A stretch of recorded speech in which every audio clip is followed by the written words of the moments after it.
We're still, of course, in the Easter season, right? Somebody came in, they saw the red little veils that we put on the places for the offering, for the communion cups. We'll explain a little bit more about that. And they said, that was at Pentecost already. But we're still in Easter. And Christ is risen indeed. Now we're going to hear a story about one of those experiences from the early church right after Easter when some of the disciples first encounter the risen Christ.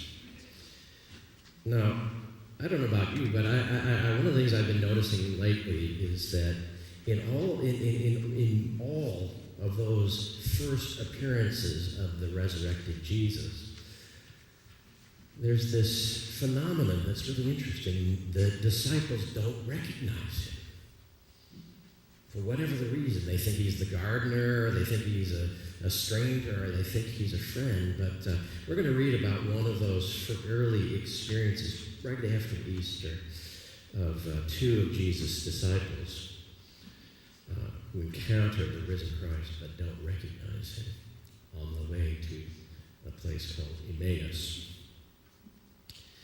So starting in chapter 24, verse 13, on that same day, two of Jesus' followers were going to a village named Emmaus, about 7 miles from Jerusalem. And they were talking to each other about all the things that had happened. As they talked and discussed, Jesus himself drew near and walked along with them. They saw him, but somehow did not recognize him. Jesus said to them, "What are you talking about to each other as you walk along?" They stood still with sad faces. One of them, named Cleopas, asked him, "Are you the only visitor in Jerusalem who doesn't know the things that have been happening there these last few days?" "What things?" he asked. He's kind of doing his Columbo in here, right? You remember Columbo? He's playing dumb. What things? When he knows better than anybody else. "The things that happened to Jesus of Nazareth," they answered. "This man was a prophet and was considered by God and by all the people to be powerful in everything he said and did. Our chief priests and rulers handed him over to be sentenced to death, and he was crucified. And we had hoped that he would be the one who was going to set Israel free. Besides all of that, this is now the 3rd day since it happened. Some of the women, you know how those women are, some of the women of our group surprised us. They went at dawn to the tomb, but they could not find his body. They came back saying that they had seen a vision of angels who told them that he is alive." Some of our group went to the tomb and found it exactly as the women had said, but they did not see him. Then Jesus said to them, still kind of playing dumb, "How foolish you are, how slow you are to believe everything the prophets said. Was it not necessary that for the Messiah to suffer these things and then to enter his glory?" And Jesus explained to them what was said about himself in all the scriptures, beginning with the books of Moses and the writings of all the prophets. As they came near the village to which they were going, Jesus acted as if he were going farther, but they held him back, saying, "Stay with us. The day is almost over, and it is getting dark." So he went in to stay with them. He sat down to eat with them, took the bread, and said the blessing. Then he broke the bread. Sound familiar? Then he broke the bread and gave it to them. Then their eyes were opened, and they recognized him, but he disappeared from their sight. They said to each other, "Wasn't it like a fire burning in us when he talked to us on the road and explained the scriptures to us? We should have known it was Jesus." They got up at once and went back to Jerusalem, where they found the 11 disciples gathered together with the others and saying, "The Lord is risen indeed. He has appeared to Simon." The two then explained to them what had happened on the road and how they had recognized the Lord when he broke the bread. Well, we're going to break the bread in a little while. And my prayer is that we will recognize the Lord when we break the bread today. Now, like I said, I've been noticing lately about these descriptions of the encounters of Jesus in his post-resurrected form in the Gospels, and noticing how often the disciples, these are the folks who've walked with him, had daily encounters with him for 3.5 years, and somehow they still don't recognize him. It's kind of a mystery, isn't it? And then this particular example of that, the road to Emmaus, which is really probably my favorite, where it's only after he is breaking the bread that they recognize him. I love all these stories. But for my money, the post-Easter story of them all is the story of the journey to Emmaus that we just read. A part of the reason I love this story of the journey to Emmaus is because I can relate to it so well. And I suspect that maybe some of you can too. Maybe you've had your own journey to Emmaus in your own way. I want to tell you a little bit about my Emmaus story, and I hope that will be helpful for you to connect perhaps with your Emmaus story, or if you don't have one, maybe to even have an Emmaus story. Some of you know that when I was in my late teens and early 20s, I had a more than passing encounter with extreme fundamentalist Christianity. I connected with a church that was very rigid and very dogmatic and had all sorts of very rigid rules about everything. They had a very strict interpretation of the Bible, and we were told what we could eat and what we could wear and what we could watch and who we could associate with, and we didn't watch TV, and we didn't dance, and we didn't smoke and chew, and we didn't go with girls that do, and all of those sorts of things.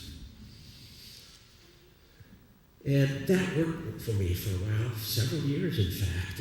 But finally, in my early 20s, I started asking questions, and in that particular setting, questions were not welcomed at all. Ever been in a situation like that? Don't ask, just accept. And that was their response to the questions that I had. And not only that, as a young man in my 20s, I was getting restless with all of those rules. And so I left. I left not only that church, for a little while I sort of left my faith behind. And I began on a different journey. It was a long and painful and lonely journey. And if you had asked me while I was on this journey, and this journey took 3 or 4, I might even have taken 5 years. If you had asked me during this period if I was a Christian, I probably would have said, I don't even know if I am. Maybe not. And because I had lived in such a cloistered way through my late teens and early 20s, I will confess to you, I went a little wild. Started trying out some things that were not even options for me in the fundamentalist cocoon that I had lived in all those years. Here's the point, though. During this time in my life, there was a sense in which Jesus, or at least Jesus as I had been taught to believe in him, Jesus as I imagined him, died. And like the folks in the story of Emmaus, I was walking down a journey in my life trying to make sense of all of that. you know, if you had asked me at that time, not only did I not know if I was a Christian, but I felt very distant from God for those years. And if you had watched me, especially if you were kind of more in the sort of the judgmental type of approach to things, you would have said, oh, well, no, he's not walking with God. He's doing all sorts of things he shouldn't be doing. But in retrospect, I know that I was on the Emmaus Road and that I wasn't alone. That in retrospect, I know that God was right there with me every step of the way, that Jesus was my companion on that road, even though I had no idea that he was walking beside me. Whoever was walking beside me, I certainly would have said, no, it's not Jesus. But it turned out that it was. And here's perhaps the best part of the Emmaus journey. And that is that in the midst of our unknowing, even in the middle of all of that confusion, Jesus offers himself. He's no less mysterious than he ever was, but somehow he makes himself known in the breaking of the bread.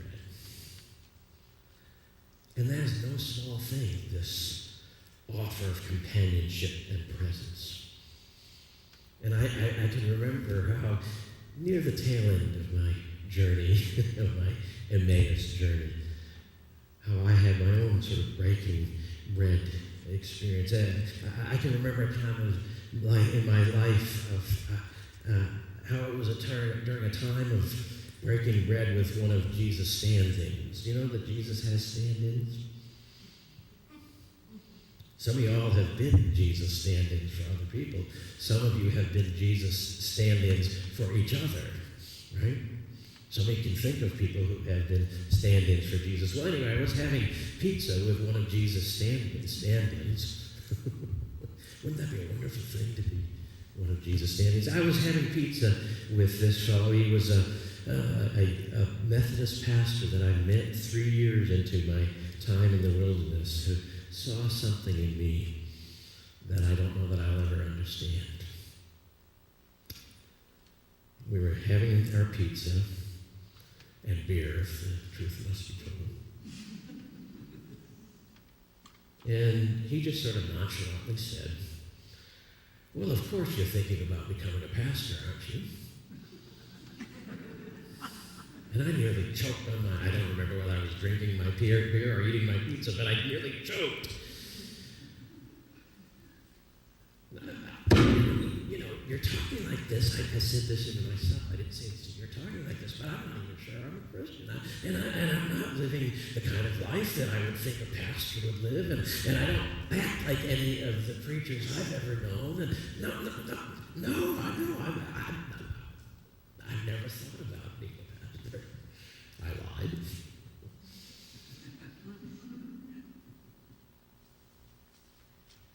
But even as all those thoughts and questions ran through my mind, I recognized that in some way at that time my heart began to burn. Do you think it possibly could be that God can use the bumbling, stumbling person like me with more questions than answers? That's all I've ever really wanted, was to be useful, to be used. Maybe, could it be? And in that moment, and then especially over time, Christ was made known to me in the breaking of the bread, or at least in this case, pizza crust.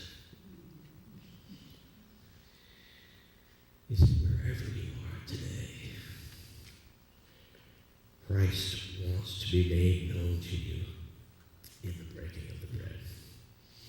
Whether you're on a road of searching and questioning and doubt, whether you are broken and need healing, whether you are full of guilt and shame and anguish over the mistakes you've made and people you have hurt, whether you feel like your faith has outlived its usefulness and you're not sure where to go next, you are welcome at the table.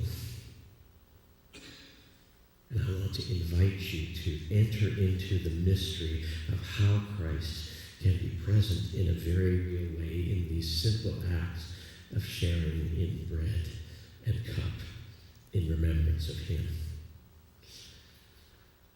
You know, when we come forward to receive communion, we come with open hands.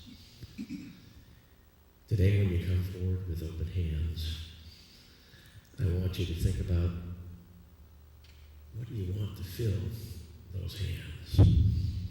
What do you need this morning? What might it be that you would ask from God? Because you're not just opening your hands to receive a piece of bread or a little cup of juice. You're opening your hands up to God and saying, be made known to me in the breaking of the bread, in the pouring of the blood, of the cup. I don't know what you'd be asking for. And I've been around long enough to know that we can't command God to do what we want God to do. But why don't you come today with your hands open and your hearts open, ready to receive what God has in store for you? And who knows but that you and I will not experience Christ being made known to us in the breaking of the bread, just as he was made known to those disciples all those years ago on the way to Emmaus.